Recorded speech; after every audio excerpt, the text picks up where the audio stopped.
Judy from Patterns for Pirates, and I am going to sew with you on the Flutter wrap dress the binding. This is the plain option with no flounce, and I'm going to show you how quick and easy this method can be.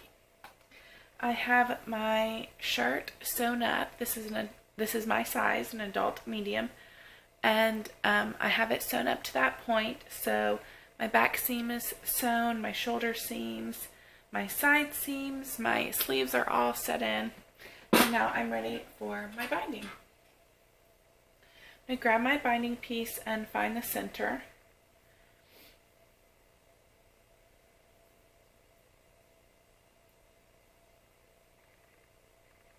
There we go.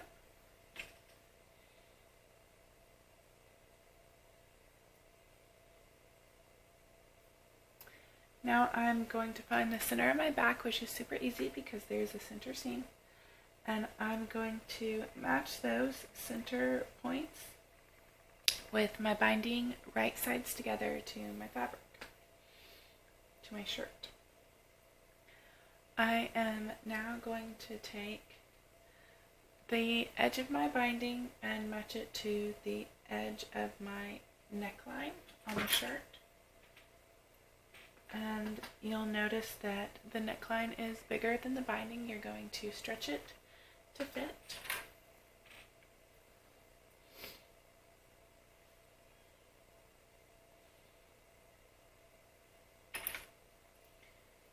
The binding being stretched to fit will help hug this neckline to your body, and that really helps with the ability to play with the neckline a little bit more. Since it's knit fabric, especially if you pick a fabric with four-way stretch, you'll really be able to move the neckline around to get more or less coverage on the deep V. And now I'm just going to repeat on the other side. I'm going to take the edge of my binding all the way down to the edge of my shirt, neckline, and put some pins in.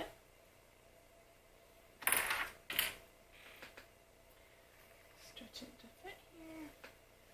The binding only stretches a little bit. It's about 90% of the neckline, so it's just a little stretch.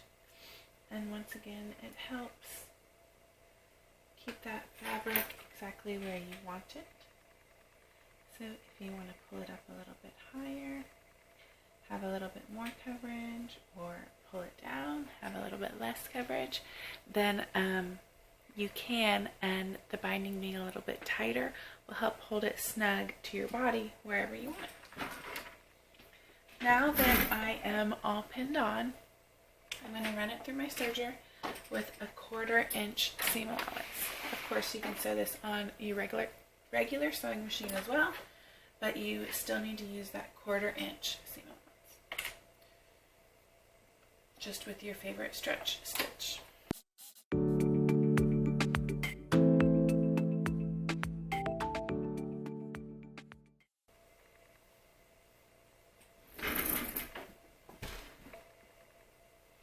Okay, now I have my binding piece sewn on all along the front and back neckline, and now we're going to head over to the iron. Okay, here we are at the ironing board. This is a really important step, so you really don't want to skip this. Even with the easiest fabrics to work with, it's going to be much easier and a much more professional finish if you use your iron. So I have it nice and high for this fabric. First, I'm just going to press my neckline, and I'm going to press the seam towards the bodice and my binding piece up and away from the bodice.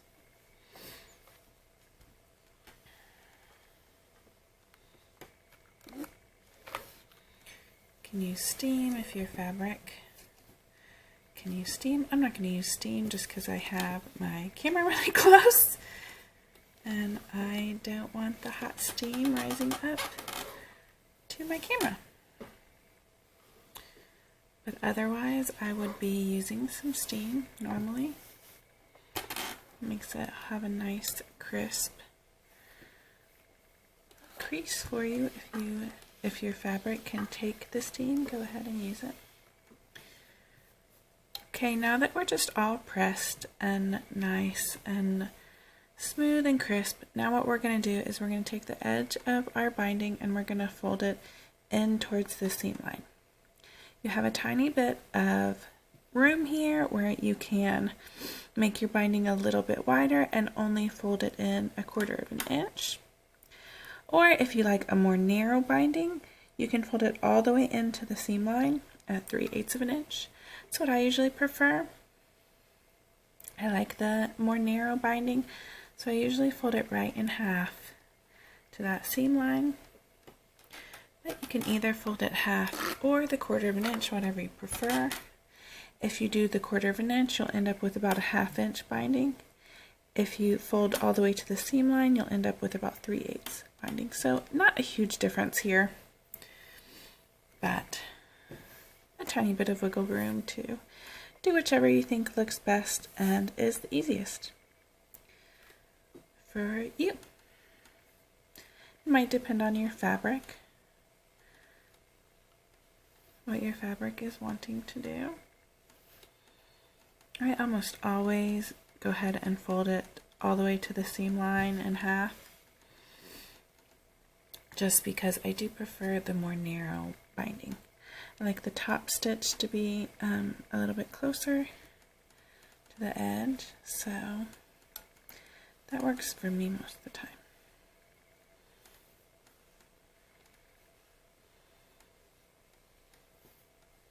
Another little trick I will mention with this binding technique is if your fabric really isn't wanting to play nicely with the binding, it's not wanting to press or it's curling really bad, you're not going to see the binding piece from the right side of the garment.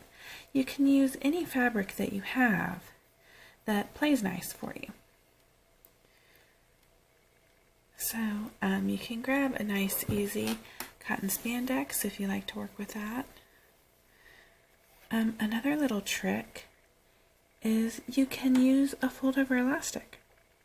So you can just serge that fold over elastic on with 1/4 of an inch, and then you can just fold the 1/4 of elastic over and stitch it. Since the end is finished, you don't have to worry about it. Now what I'm doing is, now that I've folded it in like this and pressed it, I'm just going to fold the entire binding piece to the wrong side and press it, and I like to fold it just so I get a little peek of the main fabric to the wrong side, and that just ensures me that I'm not going to get any of this binding peeking out on the right side of my garment once I top stitch this. So just a touch, I want it on the edge like that. If you can see my stripes, I have the same stripe fabric for both, but you can see the stripes are kind of going the opposite way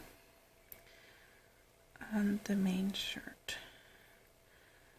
So just a little bit, you don't want to pull it too much or you'll be losing some coverage. If you pull it too much to the back side, and your top stitching will have to be even farther from the edge if you pull it too far. So just a teeny tiny bit peeking to the back side.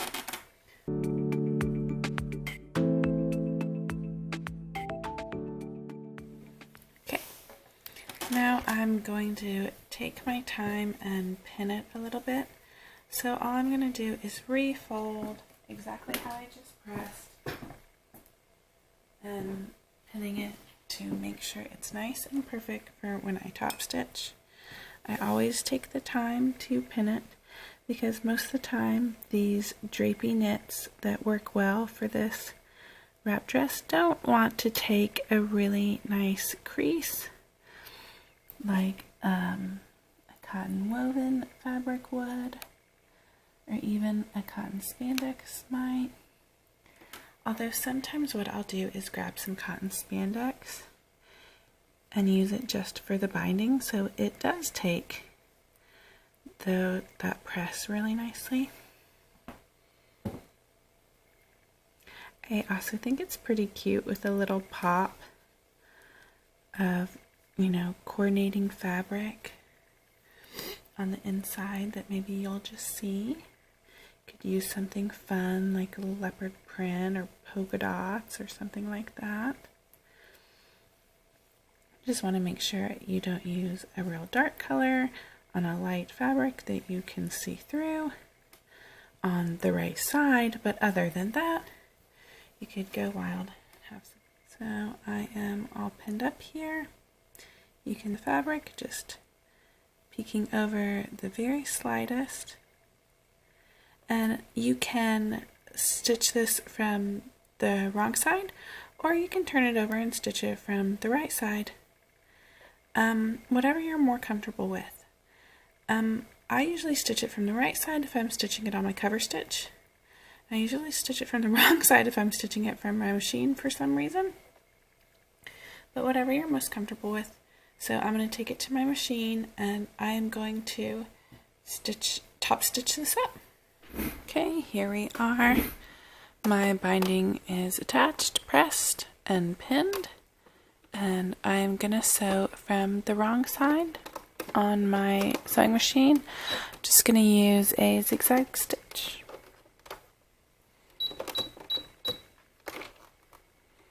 I'm going to stitch about 3/8 inch away from that edge, which will be right on the edge of my binding piece.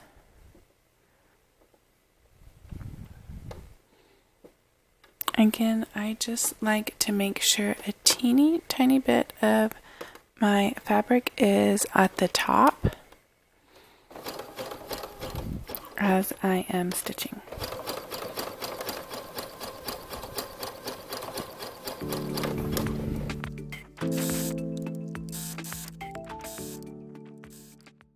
And as you can see, my stitch is just along the edge here, and then about 3/8 inch away from the edge on the right side. And just keep on keeping on. As you can see, sometimes even with pressing and pinning, it comes undone.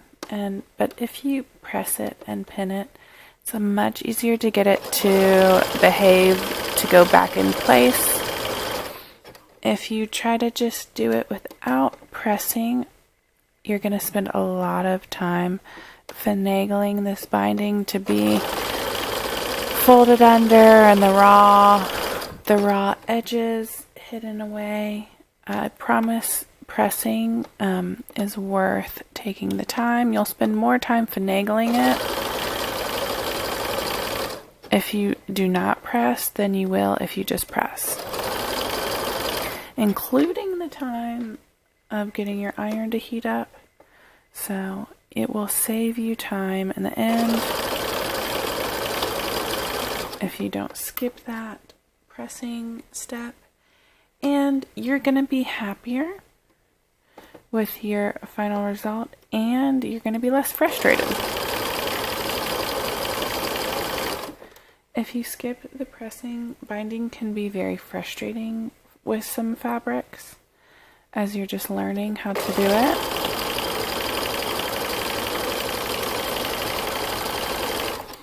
Especially with some fabrics that don't want to take a good press, like this one. But if you do press it anyways, it does give it some memory, even if it doesn't give it a super nice crease that holds.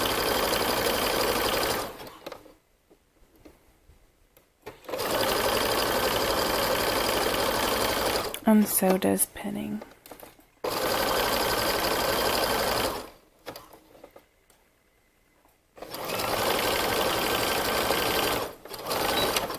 Alright, and we're done with our binding.